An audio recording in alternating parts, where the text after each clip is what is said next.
Can't lie, you guys, it's pretty late.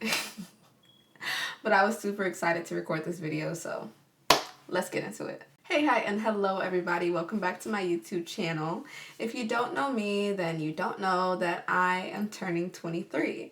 And I thought, what better way to turn 23 than to outline why this is supposed to be a particularly horrible year. Yes, indeed. If you read the title of this video, we are going to be talking about profection years. And I will be honest, profection years weren't really on my radar. I had read a few books in 2018 about astrology and it was sprinkled in there, but it wasn't really something that was really talked about in Astro Society, so I wasn't really focused on it. But I will say that in 2018, I was 18 years old, going through my 7th house profection year, and I thought that I had fell in love, met the love of my life, and it turns out he was just another asshole. So this is kind of why we look into profection years, to give us some insight as to why we're going through these things. Now, what is a profection year? Well, profection years are basically like they highlight particular themes or areas of focus for that year. And it's beneficial for us to pay attention to the planets that are activated during that year and the time ruler of that year, called the Time Lord. There are a few elements into dissecting your profection year. The house that is activated based on your age and the corresponding profection year, the sign that the house is activated in, and in holistic profections you would start with your rising sign, and the planet that will rule your year. Based on these rules, let's say your rising sign is Virgo. Well, if we're trying to find out the 12th profection year for a Virgo rising sign, we'll go 12 signs from Virgo, which puts us at Leo. And since Leo is ruled by the sun, that will be your ruling planet for that year. In house 12, the area of focus. Does that make sense? We'll break it down. As there are 12 months, there are 12 houses, there are 12 signs, there are 12 profection years. It begins with your first profection year at birth. So when you're age 0, you're in house 1. When you turn 1, you're in house 2. When you turn 2, you're in house 3. When you turn 3, you're in house 4, basically. And since I just turned 23, I'm back in house 12. If the first house represents the moment your soul enters your body, then the 12th house is the place where your soul resides before it makes its way to your body again. Because of this, the 12th house is commonly associated with meditation, sleep, and the subconscious mind. Ideally, I think it is easier to navigate through the year when your Time Lord rules the house that it is in. When a planet is seated in the sign of its ruler, that's its planet's master, or it is in its domile dignity. For this concept, I believe it applies to all Aries risings, as Aries begins the cycle and starts off the house rulers. So when an Aries rising is going through their 12th house profection year, their Time Lord would be Pisces, and the 12th house is ruled by Pisces. Due to me being a Leo rising, my Time Lord for this year is Cancer, but the 12th house is ruled by Pisces. So there is some compatibility there with them both being water signs, but in other cases, let's say for instance, a Capricorn Sun and a Leo Saturn. The Capricorn Sun, that's getting buried by the Earth. The Sun is getting buried by all that Capricorn Earth. And then when you look at the Saturn, it's a very humanitarian heavy planet, and Leo is a very self-driven sign. To make this information a lot easier to digest, we are going to have to do a few quick beginner courses that I know most people know the general basis of. Planets, signs, houses, and their characteristics, as well as the rulers of those planets, houses, and signs. I know it sounds like a lot, but trust me, I made it really simple. I'm so good. So for starters, the signs. We all know them, and I'll sum them up with 2 characteristics each. But please remember that 2 things can be true at once, and everything does not have to apply specifically to you. Okay? Remember, this is all made up. It's not real. It's just jokey jokes. In my head, the zodiac starts with Aquarius, which is untrue. It starts with Aries, but I don't like them that much, and this video is about me, technically. So we're starting with Aquarius. The fun thing about the signs is that the characteristics can be applied to wherever the sign is found. Meaning if you have, say, a Cancer sun, someone with a Cancer moon may exhibit those same traits only more privately or only more emotionally. Aquariuses, who are traditionally ruled by Saturn, sometimes associated with Uranus, are known for being eccentric and intelligent.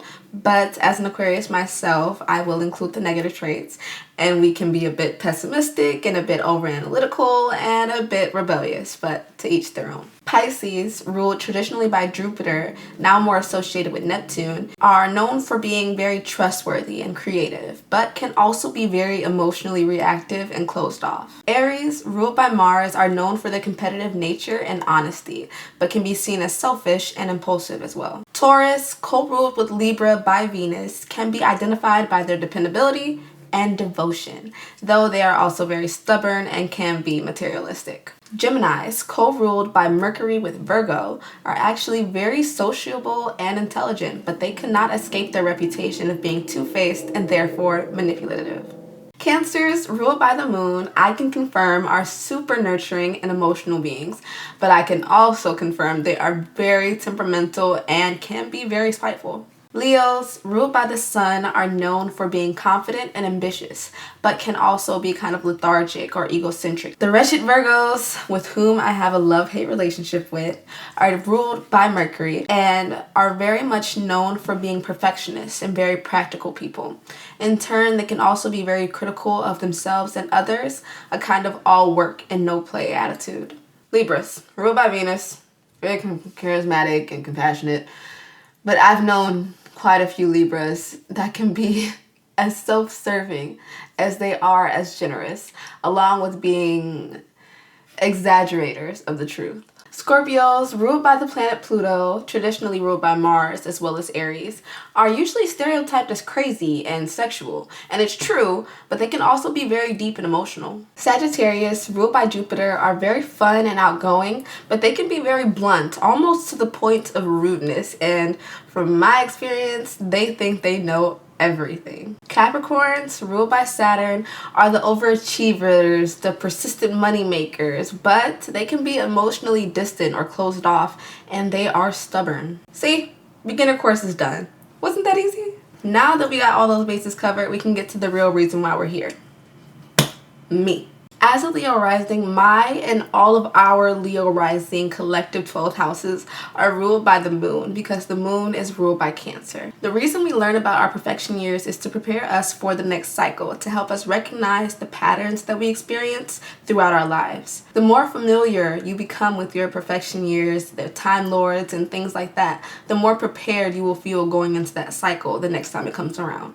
Your frame of mind is a powerful thing and plays a major role in your life decisions, for better or for worse. Gaining a better understanding of your 12th house can allow you to understand how best to approach your mental health, how much alone time you might need, while also providing insight into your bad habits, how you may self-sabotage. When I first really started getting into profection years, I began to journal about my experiences during the previous cycle, whatever I could remember. And because it's 12 years back, when I turned 21, I was entering my 10th house profection year, and 12 years back from that is age 9. And I tried my hardest to remember things from that year. I know that I had been in Wisconsin, probably just transitioning from the 4th grade. I looked up popular songs from that year's movie that came out, anything that I could, and sheesh! Obama had just became president. The Hannah Montana movie had just came out, which is so funny that I put those two so close together. But Michael Jackson died. Kanye West had just interrupted Taylor Swift on stage. The Black Eyed Peas were fucking bumping. How was any of this relevant? Well, these are things that actually had an impact on me. We all know a lot more happened that year, but that's what stood out to me. And it's not limited to pop culture. It is more common to focus on yourself, and that's good, but this was just a little reminder that the world is out there as well. As the 12th house is the house that closes the wheel, it is all about ending things with a good note. From something as emotional and challenging as death to a simple goodbye, all of these are the house's concerns. It can also identify how you become a productive member of society and how society will treat you back. It is generally considered an introspective yin time of inner soul exploration. Your mental health may be more of a prominent feature in your life, or places of isolation like hospitals or monasteries or prisons might even be relevant to this year. The 12th house represents your secrets, your intuitive gifts, and means of escape. the unconscious mind, soul karma, intuition, imagination, and dreams, self-reflection, and healing. It's a lot to cover, which is basically why you're expected to be alone. During your 12th house profection year, you'll find that the topics that the 12th house governs over tends to be far more significant in your life than usual. You may find yourself spending more time in isolation, focusing on your mental health, and addressing some unhealthy habits. Now that I'm turning 23, I have to look back at age 11. Coincidentally, that is the same year that I started my digital footprint. It is literally the year that I made my first email address. So I went back to as much as I could possibly find, and I wanted to include some stuff in here, but I noticed that I was more of an observer when I was younger.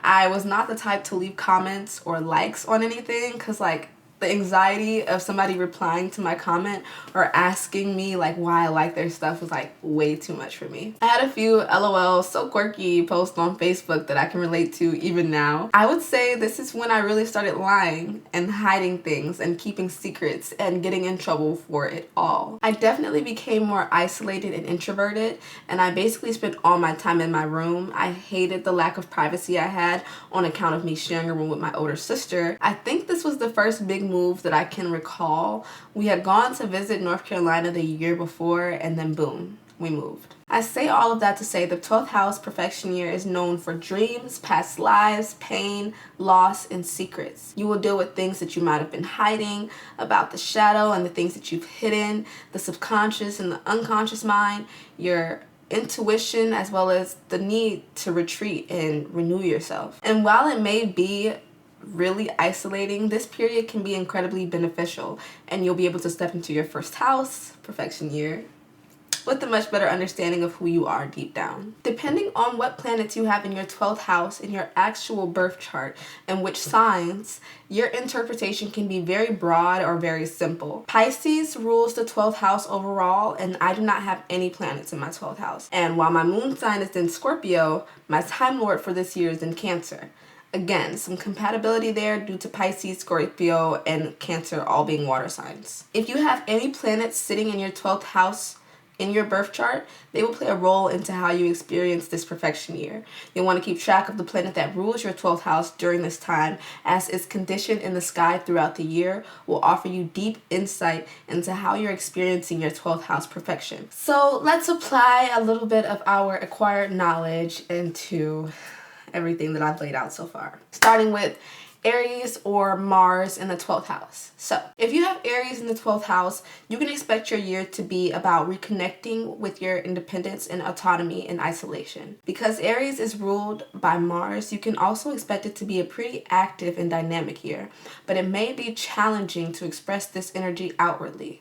You may find yourself seeking new ways to express any pent-up energy or anger through exercise or other kind of aggressive habits. It is a good year to focus primarily on self-improvement, while also being mindful of internal or external conflict that may arise.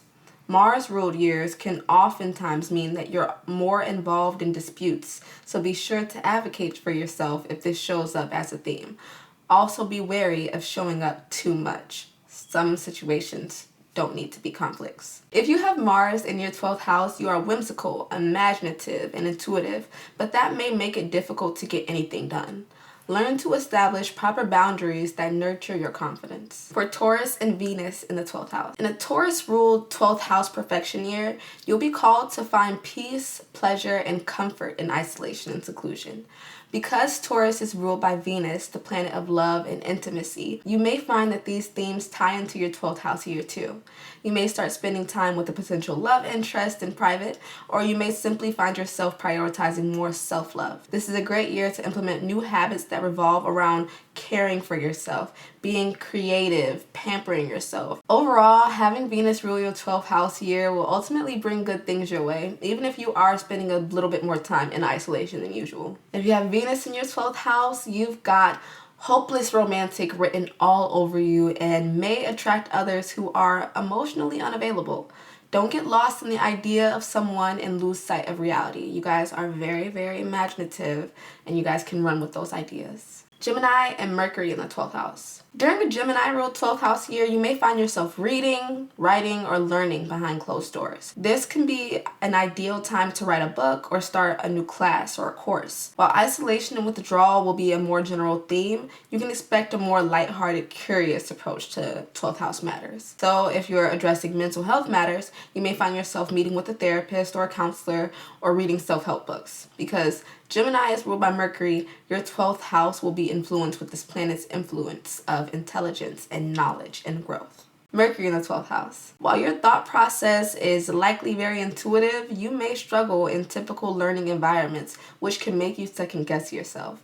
Find new ways to learn. Try visual learning or hands-on. Cancer and the moon in the 12th house. As you enter into a Cancer-ruled 12th house profection year, your year will involve confronting your feelings and emotions that you've been suppressing or avoiding. You may also find themes around your family or your mother arise because Cancer is ruled by the moon. Mother Moon. This is a great year to confront any emotions you've potentially swept under the rug about your family or your childhood, while also potentially noticing some emphasis around your current home life. You may find that this time is more of an emotionally charged year, but you'll come out of this profection year feeling more aware of your feelings and probably handling them better too. Moon in the 12th house. If anybody has ever told you you're too sensitive, you just have to realize that as an empathetic person, you need ample alone time and spiritual practice to avoid getting overwhelmed by other people's anxiety and emotions. You guys have a tendency to take on stuff that is not yours, and you need to learn how to leave that at the door. Leo and the sun in the 12th house. In a Leo-ruled 12th house year, you'll be called to confront your need for acknowledgement and validation behind closed doors. This is a good year to confront any fears about being seen or perceived, especially as the sun will be the ruler for you for that year. You may find some mental health themes arise around letting your light shine, as well as conversations around identity and self-expression. It is a great time to find a hobby that feels the most authentic to you, even if you don't share it with anyone else. You may also find themes around your father figure or authority figures, because you know, the sun, Papa Sun. The sun in the 12th house. You're dreamy and a bit mysterious, a little bit vague, a little bit question mark, you know? It's vital that you acknowledge your need for space and quiet. Otherwise, you may struggle with maintaining proper boundaries. Some people don't know how to handle that, you know, that flighty side of you that kind of is in its own world. Virgo and Mercury in the 12th house. In a Virgo-ruled 12th house year, you can expect to see an emphasis on details, productivity, and communication in isolation and seclusion. Confronting your own perfectionistic habits or tendencies may also be a theme, and it could be a great year to do some journaling or counseling. Because Mercury is the ruler of Virgo, topics primarily revolving around the mind will be a theme for the year. So finding ways to put your mind at ease will definitely be beneficial. Things like puzzles or coloring or learning a new skill can help with all the pent-up mental energy. Maybe get you guys some of those Rubik's Cubes or like impossible puzzles. Libra and Venus has already been covered. In a Libra-ruled 12th house year, themes around connection, partnerships, and boundaries will arise in isolation and seclusion. You may find yourself in a low-key or private relationship or a situationship, as y'all find yourselves in way too often. Or just in a state of reflection surrounding your relationship dynamics. As Libra is ruled by Venus, the planet of love, you can expect this year to be generally positive, while still being called to confront your own potential bad habits around love, connection, and intimacy. It is an ideal time to assess any codependency behaviors you may have as well. You guys, it's okay to be alone. Scorpio and Pluto in the 12th house. As you enter a Scorpio-ruled 12th house perfection year, your themes will be around privacy and secrecy, as well as withdrawal and seclusion. Because Scorpio is already a pretty private sign in general, you might find that this year you're far more to yourself than usual, or you'll be a lot less inclined to outwardly express your feelings. Given that Scorpio is a sign ruled by Mars, some themes around action and assertion and competition may arise, but it may be more about being in conflict with yourself than anyone else. Look, close and hard look at your obsessive thoughts and habits in order to potentially release them. This is the year to surrender your need for control. Let it go. Pluto in the 12th house.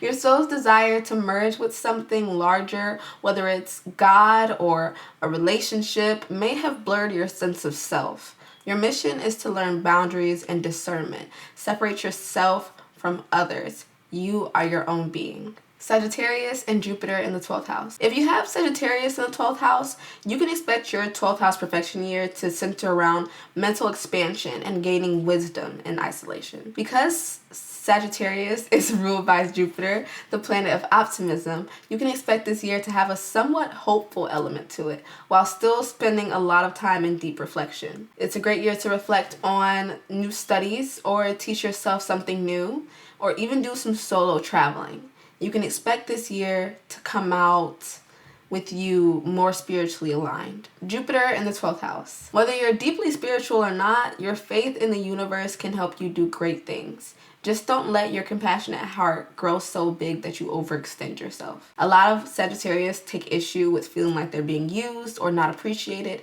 and sometimes you are, just not as much as you'd like. Capricorn and Saturn in the 12th house. In a Capricorn-ruled 12th house profection year, you can expect to be confronted with your relationship with discipline, structure, and success. Because Capricorn is ruled by Saturn, the planet of limit and boundaries, you can expect this theme to be around mental blockages. I don't know why, it just sucks for y'all. Saturn traditionally rules over isolation, so you can experience more of a secluded year than others who have different signs in the 12th house profection year. But the good news is you'll be prompted to master your mindset within this year.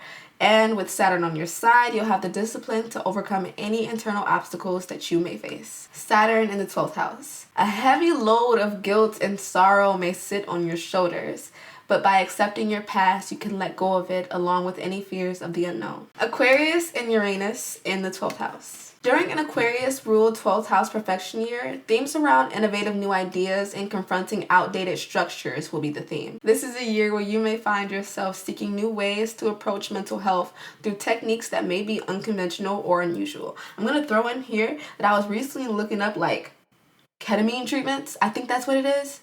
And I'm not even an Aquarius rising, so. Because Saturn is the ruler of Aquarius, you may also find that discipline comes into play now by making it a great year to set your mind to any old habits that you plan on breaking or any new habits that you want to keep. Uranus in the 12th house. To some, you're a visionary.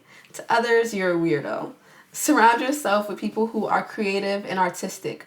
Otherwise, you may feel a deep sense of loneliness. Pisces and Neptune in the 12th house. In a Pisces-ruled 12th year, you'll notice themes around your imagination, dreams, and ideas within the concept of isolation and seclusion. It's a good year to practice meditation, as Pisces is a very intuitive sign. Because Jupiter is the ruler of your year, you may also find the topics around gaining wisdom or traveling could be a theme, making this a very hopeful period of time. There are no mental ceilings or boundaries now, so be sure to allow yourself to transcend and envision what's possible. Your frame of mind will be your best friend right now. Neptune in the 12th house. In a nutshell, you're probably a little bit psychic or psychotic. To avoid getting overwhelmed by energies and emotions, you may want to try meditation or another kind of spiritual practice. Chiron, North Node, and South Node in the 12th house. So for Chiron, you may have been raised in an environment where you felt completely overwhelmed by other people's emotions. Transform any escapist coping mechanisms that don't serve you anymore. North Node in the 12th house. Nobody's perfect, but you might wish yourself that you were. Your evolution demands that you let go of the anxious details and have faith in the universe by embracing your intuition. And finally, the South Node. A victim mindset may have dominated your past and permitted other people to take advantage of you. But by forgiving yourself and others, you can gain mastery over your life. Handling such heavy topics does seem a bit daunting to approach, but I wanted to prepare you guys. So I've come up with some shadow work that I want to share probably on Twitter or a potential Patreon. And I do have some crystals that I want you guys to kind of use to help you guys in this year. Since the 12th house is ruled by Pisces, I found in my collection and in my crystal Bible some crystals that can bring that energy to you, especially if your 12th house is empty. The first one is amethyst. Amethyst allows you to pursue spiritual guidance, and thus when seeking self-actualization, this crystal fits perfectly with your pursuit of the transcendental self. Amethyst is a peace and wisdom-loving stone, and is without a doubt stacked with third eye and crown chakra vibes. Why did I write that? Amethyst is a sublime stone of spirituality, and it will do whatever it can to get you ready for that great awakening. It calms frustrations, cuts out headaches, and brings a nicer sleep, which all can factor directly into our ability to tap into our third eye and our crown chakra. Amethyst awakens psychic abilities and allows you to access your own sense of self. Second crystal is labradorite. It's a throat chakra stone, ensuring that your voice is clear and connected to your heart. It's also a crown chakra stone, connecting your mortal self with the splendor of the wider universe. It keeps you cloaked in protection when you're opening up your psychic powers. Second stone is labradorite. Labradorite is more of a throat chakra stone. It ensures that your voice is clear and connected to the heart.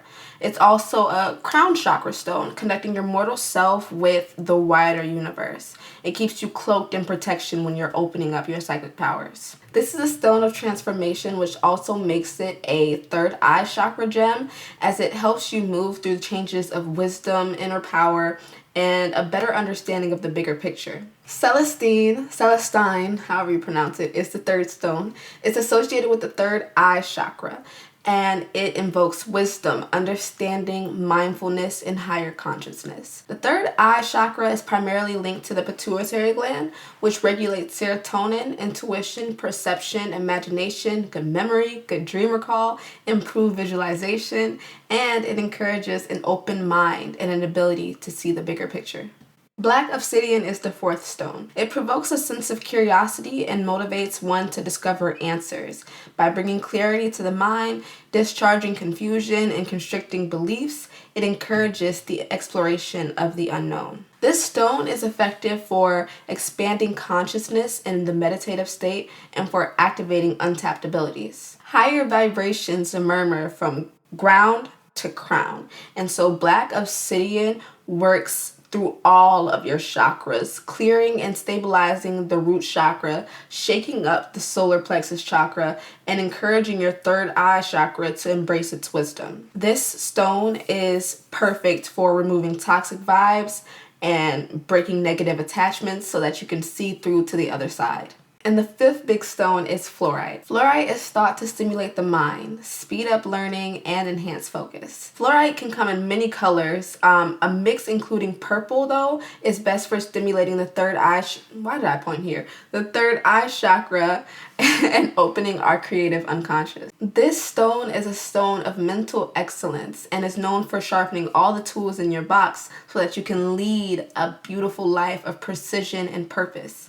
This stone shakes loose any creative blocks and invites you to really push out all of that creativity into the world and find all the confidence and belief in your inner voice. A couple of more crystals that I'm going to recommend is Amazonite, which inspires truth, lapis lazuli, which encourages self-confidence, rose quartz, which promotes love, smoky quartz, a stone for grounding, and clear quartz to enhance clarity. With all of that in mind, here are a few things to keep in your mind during your 12th house perfection year. Pay attention to your dreams and intuition, as they will be strong during this time. Let go of anything that is not serving you, including negative patterns and behaviors. Focus on your spiritual practice and connect with your higher self. Spend time in nature, connect with the natural world, and be compassionate and loving towards yourself and others. I hope this video gave you guys enough information about the 12th house perfection years, or at least made it a little bit easier to start looking into 12th house perfection years, especially if you're going into a different perfection year than I am. I think I'm going to set up something for you guys to refer back to this information, as well as just posting the visuals that I used in this video onto my social media pages. Again, I'm thinking about starting a Patreon, but I don't know. If I do, it'll probably be like per post and not like a subscription thing, or if it is a subscription thing, it'll probably just be like $1 a month for right now as I get the ball rolling. But let me know what you guys think about this video in the comments. Make sure to leave a like, subscribe, share this video. Vibe, come on. You love me, you love me, you love me. Again, I really hope you guys like this video because I do plan on making this into a series. So the next element of astrology video will be starting at the very top with the signs. I'll see you guys next time. Bye! So Aquariuses, they are traditionally ruled by Saturn and sometimes are associated with Uranus. They are known for being, oh wait, I didn't do Aquarius? Okay. Wild.